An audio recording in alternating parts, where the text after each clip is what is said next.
Mitch McConnell now, the congressional physician clearing the minority leader to continue with his schedule and adding lightheadedness is not uncommon in concussion recovery.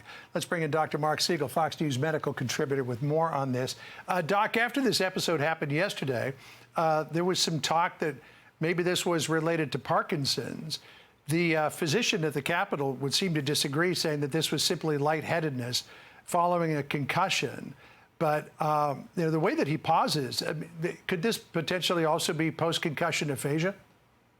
Well, listen, John. That letter is significant mostly for what it leaves out, not what it leaves in. I mean, first of all, he's not even addressing the elephant in the room here, which are these staring spells, the brain freezes.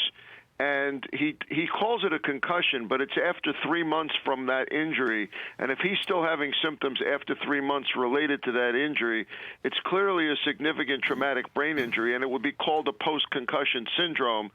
But with the elephant in the room, of course, is the brain freeze. He's right that occasional lightheadedness and recovery from a concussion 3 or 4 months ago is something that you might see.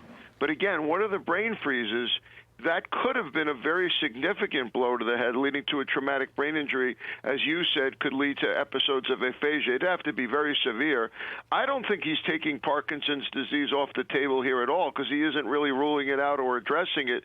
Brain freezes are very common with severe Parkinson's, and then you might see the slowness of movement that he has and the deliberate movements that he has in the shuffling gait. So I don't think that they're ruling it out. He does say team of neurologists are involved. Well, what are they involved for?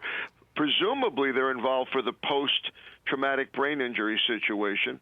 So I think it's either or. I think it's either all related to the blow to the head he had and he's not giving you full information, or I still haven't ruled out the possibility that this could be Parkinson's. Obviously, brain freezes being common. Obviously, Dr. Siegel, and thanks for joining us.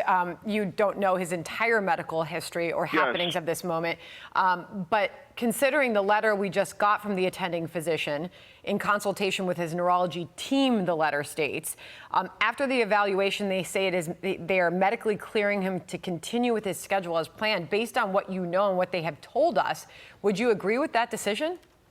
Well, the key here is that I haven't examined him. I think what they're really saying is that they feel satisfied that he's back to baseline, Sandra. Now, what that baseline is and whether that baseline is someone that should be functioning in the Senate, that's subject to debate. But I think this letter is basically he's been evaluated and he's back to where he was before. So Doc, I've got a question here just in terms of physiologically what happens, because he seemed to be completely engaged. He even chuckled a little bit, and then all of a sudden froze. What happens?